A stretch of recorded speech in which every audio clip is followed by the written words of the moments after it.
بسم الله الرحمن الرحيم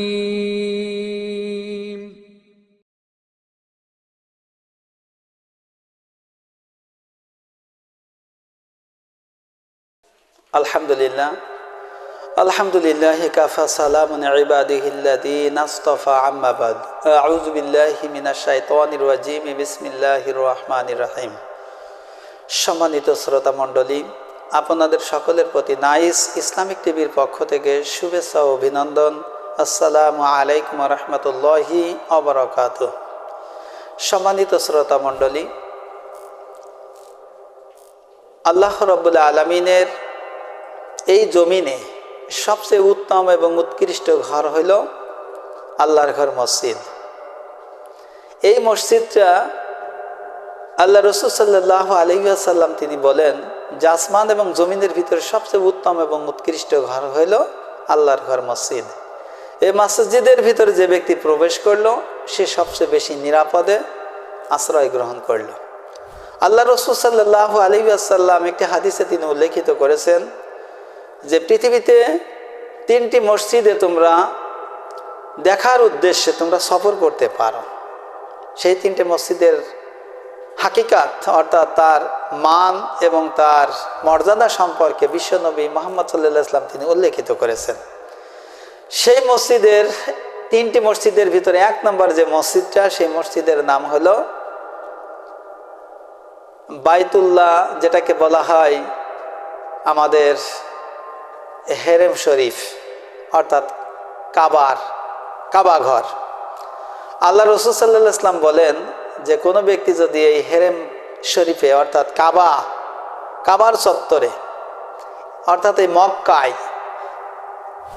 এই ঘরে যদি কেউ এক ওয়াক্ত নামাজ আদায় করে, আল্লাহ রাব্বুল আলামিন তার প্রতি এত খুশি হয় যে পৃথিবীর অন্য মসজিদে 1,00,000 ওয়াক্ত নামাজ পড়লে যে পরিমাণ সওয়াব হয়, সমপরিমাণ সওয়াব আল্লাহ এই কাবার ঘরে এক ওয়াক্ত নামাজ পড়লে আল্লাহ ঠিক সমপরিমাণ সওয়াব তার আমলনামায় দিয়ে দেয়। সুবহানাল্লাহ। অর্থাৎ পৃথিবীর অন্য মসজিদে 1,00,000 ওয়াক্ত নামাজ পড়ে যে সওয়াব, কাবা ঘরে এক ওয়াক্ত নামাজ পড়লে সমপরিমাণ সওয়াব আল্লাহ তার আমলনামায় ঢুকায় দেয়। সুবহানাল্লাহ। আল্লাহ রাসূল সাল্লাল্লাহু আলাইহি ওয়াসাল্লাম দ্বিতীয় যে মসজিদ সম্পর্কে তিনি তার এই দ্বিতীয় মসজিদের সম্মান এবং মর্যাদা সম্পর্কে আল্লাহর নবী বলেন, কোনো ব্যক্তি যদি মসজিদুল মদিনা শরীফে অর্থাৎ মসজিদ নববীতে কোনো ব্যক্তি যদি এক ওয়াক্ত নামাজ আদায় করে, এই এক ওয়াক্ত নামাজ আদায়ের সম্মান এবং মর্যাদা পৃথিবীর অন্য কোনো মসজিদে যদি 50,000 ওয়াক্ত নামাজ পড়লে যে পরিমাণ সওয়াব হবে, মসজিদে নববীতে এক ওয়াক্ত নামাজ পড়লে সমপরিমাণ সওয়াব আল্লাহ তার আমলনামায় তুলে দেবে। সুবহানাল্লাহ। আল্লাহ রাসূল সাল্লাল্লাহু আলাইহি ওয়াসাল্লাম 3 নম্বরে যে মসজিদের মান এবং শান এবং মর্যাদা সম্পর্কে তিনি উল্লেখিত করেছেন, সেই মসজিদটার নাম হলো মসজিদুল মুকাদ্দাস অর্থাৎ বাইতুল মুকাদ্দাস মসজিদ, যেটা ফিলিস্তিনে অবস্থিত।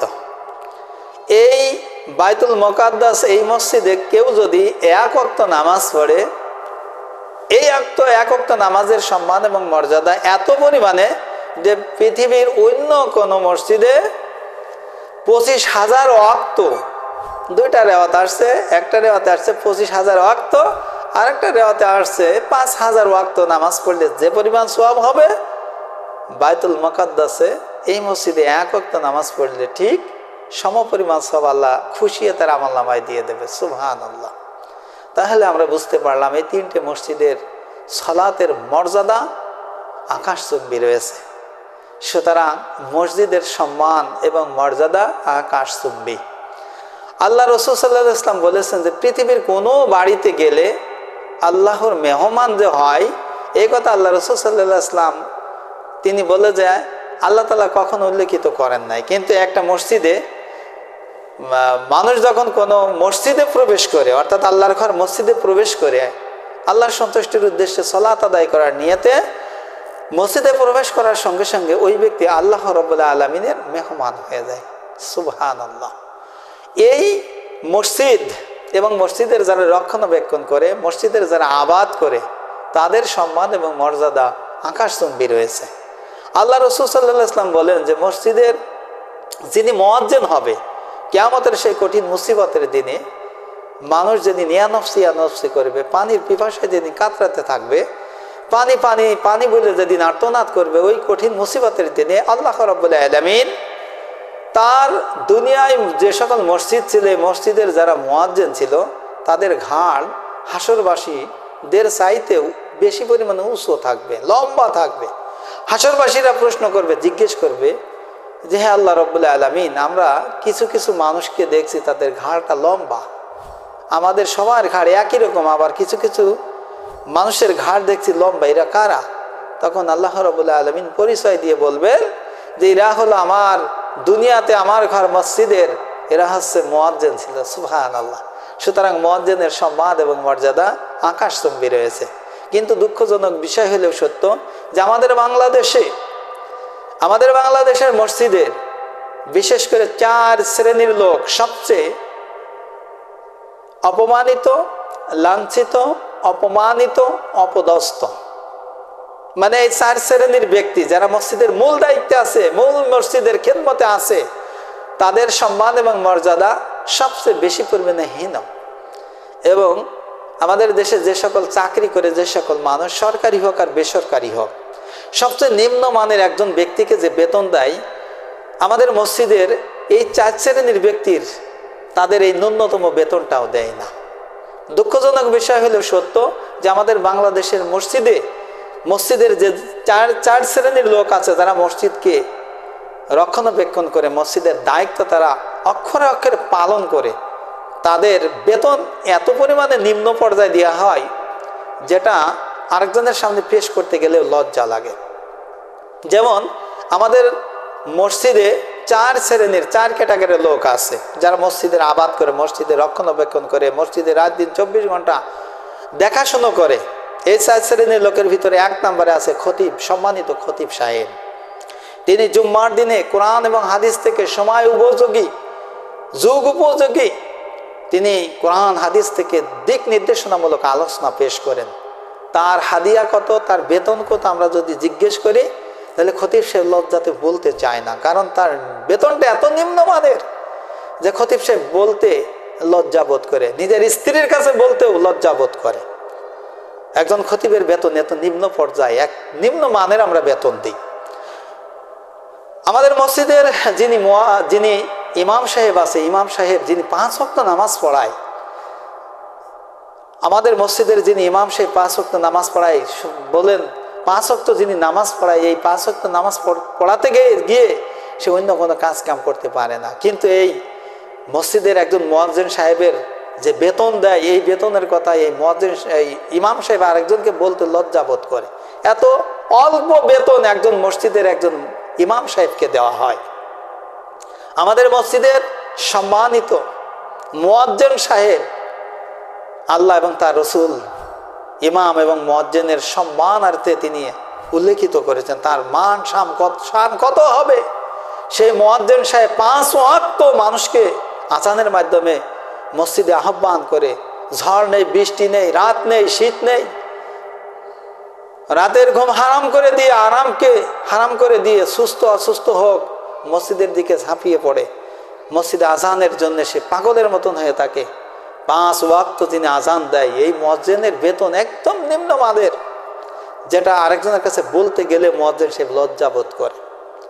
আমাদের মসজিদের সবচেয়ে সম্মানিত আরেকজন ব্যক্তি আছে, সেই ব্যক্তির নাম হলো মসজিদের খাদেম সাহেব। এই মসজিদের খাদেম, ইনার মান, ইনার শান, ইনার মর্যাদা দুনিয়ার কেউ না দিলে কি হয়, আল্লাহ তাআলার কাছে একজন মসজিদের খাদেমের সম্মান আকাশচুম্বী। কারণ আমাদের মুসলিম জাতির পিতা ইব্রাহিম আলাইহিস সালাম এবং তার সন্তান ইসমাইল আলাইহিস সালাম মসজিদের খাদেম ছিলেন।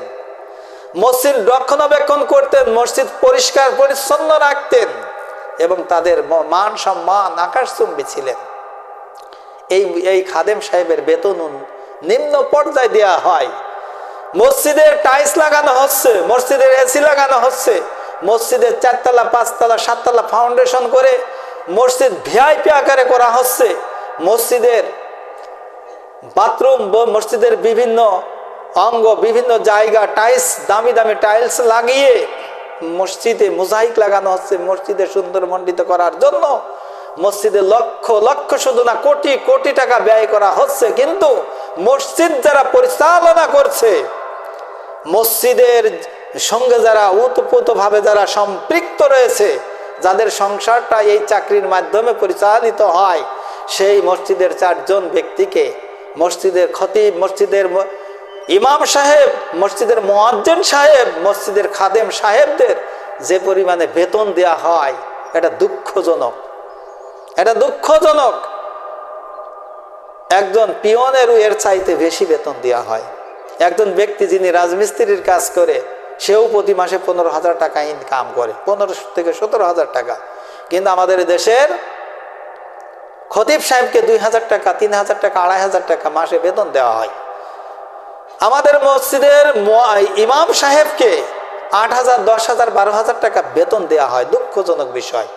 দ্রব্যমূল্যের যে অগ্রগতি, 1 কেজি আলুর দাম 100 টাকা, 1 কেজি সিম কিনতে গেলে 80 টাকা, 90 টাকা, 1 কেজি পেঁয়াজ কিনতে গেলে 120 টাকা, 1 কেজি রসুন কিনতে গেলে 250 টাকা, 1 কেজি মাছ কিনতে গেলে 200 টাকা। সব জিনিসের দাম বাড়ছে, কিন্তু মসজিদের দায়িত্বে যারা রয়েছে তাদের বেতন বাড়ছে না। আপনি যে চাকরি করেন, মসজিদের সভাপতি, সেক্রেটারি, আপনাদের বেতনও বাড়ছে, কিন্তু মসজিদের দায়িত্বরত যারা আছে তাদের বেতন বাড়ছে না। এটা আমাদের নসিব খারাপ, এটা আমাদের কপাল খারাপ।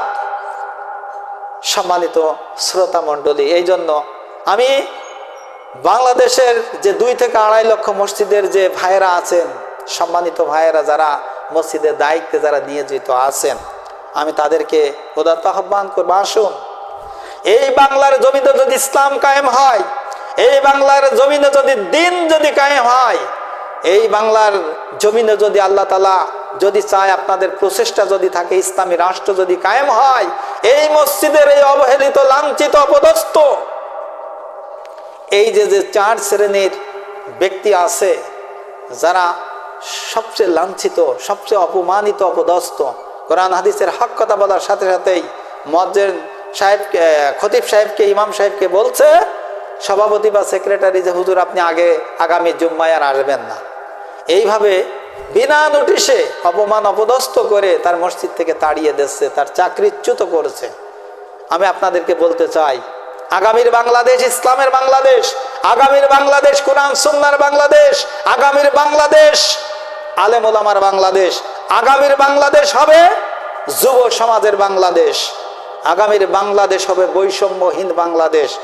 ইসলামী রাষ্ট্র যদি আমাদের দেশে যদি কায়েম হয়, 4 শ্রেণীর মসজিদের যে ব্যক্তিদের নিয়ে আমি আলোচনা করলাম, আল্লাহ যদি এই বাংলার জমিনে যদি ইসলাম কায়েম করে, এই 4 শ্রেণীর ব্যক্তিকে আল্লাহর রহমতে এদেরকে এই গভর্নমেন্ট, এই সরকার, ইসলামী সরকার এদেরকে সম্মানিত করবেন।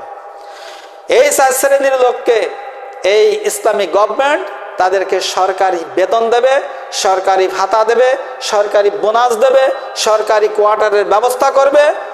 সরকারি একজন এ গ্রেডের কর্মচারী, কর্মকর্তা যেরকমের সুযোগ সুবিধা পায়, এই মসজিদের এই 4 শ্রেণীর কর্মচারী, এই কর্মকর্তাগণ 1 নম্বর এ গ্রেডের সরকারি চাকরিজীবী যেরকম সুযোগ সুবিধা পাবে, ইনশাল্লাহ মসজিদের এই 4 শ্রেণীর ব্যক্তি একই সুযোগ সুবিধা পাবে। সুতরাং মসজিদের খতিব সাহেবের চাকরি হয়ে যাবে সরকারিভাবে, মসজিদের ইমাম সাহেবের চাকরি হবে সরকারিভাবে, ইমামের মুয়াজ্জিনের চাকরি হয়ে যাবে সরকারিভাবে, মসজিদের খাদেম সাহেবেরও চাকরি হবে সরকারিভাবে। সুতরাং মসজিদের এই 4 জন ব্যক্তি সরকারি সকল প্রকার সুযোগ সুবিধা পাবে। কোন প্রকার মসজিদের কমিটিদের দাসত্বের গোলামি করা লাগবে না। মসজিদের সভাপতি এবং সেক্রেটারির গরম শুনতে হবে না। দাসত্ব এবং গোলামি করবে 4 জন, কার? আল্লাহ রাব্বুল আলামিনের গোলামি করবে এবং কোরআন হাদিসের যে সুযোগ সুবিধা আছে, কোরআন হাদিসের যে হক কথা আছে জাতির সামনে পেশ করবে। কলিজার ভিতরে 1 জাররা পরিমাণে ভয় থাকবে না, ভয় শুধু থাকবে আল্লাহর ভয়। তাই আসুন, মসজিদ সংক্রান্ত বিষয় নিয়ে যে আলোচনাগুলো করলাম, আমার অন্তরে খুব কষ্ট এবং দুঃখ ভারাক্রান্ত মন নিয়ে আমি আলোচনাটা পেশ করলাম। আমি আপনাদেরকে সবাইকে, সকল ইমাম, সকল খতিব, সকল মুয়াজ্জিন, সকল খাদেম ভাইদেরকে উদাত্ত আহ্বান করবো, আসুন আমরা সবাই ইসলামের ছায়াতলে আসি এবং যে ইসলামী দল আল্লাহর এই জমিনে ইসলাম কায়েম করার জন্যে সর্বাত্মকভাবে প্রচেষ্টা করছে, সংগ্রাম করছে, আমরা সেই দলের সাথে সম্পৃক্ত হই এবং ইসলামী রাষ্ট্র প্রতিষ্ঠিত করার জন্য সর্বাত্মকভাবে চেষ্টা করি। আল্লাহ রাব্বুল আলামিন যদি চায়, সৎযোগ্য আল্লাহ ভীরু, খুদা ভীরু লোক যখন তৈরি হয়ে যাবে, আল্লাহ রাব্বুল আলামিন আমাদের হাতে ইসলামী গভর্নমেন্ট, ইসলামী রাষ্ট্র আমাদের হাতে তুলে দেবে, তাহলে আমরা বৈষম্যর শিকার হব না, গোটা দেশ চলবে কোরআন সুন্নাহ মাফিক। আসুন আমি যে কথাগুলো বললাম এরই আলোকে আমরা আমাদের জীবনটাকে সুন্দরভাবে গঠন করব। আল্লাহ রাব্বুল আলামিন আমাদের সকলকে মসজিদের দায়িত্বে যারা আছে তাদের বেশি বেশি খেদমত করা এবং তাদের ন্যূনতম বেতন ভাতা সুন্দরভাবে তাদের সম্মানী তাদের হাতে তুলে দেওয়ার জন্য চেষ্টা করব। আল্লাহ রাব্বুল আলামিন আমাদের সকলকে আলেম ওলামাদের সম্মান এবং তাদের ভালোবাসা এবং তাদের খেদমত এবং তাদের হক তাদের দুয়ারে পৌঁছে দেওয়ার তৌফিক আল্লাহ তাআলা আমাদের সকলকে দান করুক। এ আশাবাদ ব্যক্ত রেখেই আজকের আলোচনা পর্যন্ত শেষ করছি। ওয়া আখিরি দাওয়ানা আলহামদুলিল্লাহি রাব্বিল আলামিন। আসসালামু আলাইকুম ওয়া রাহমাতুল্লাহি ওয়া বারাকাতুহু।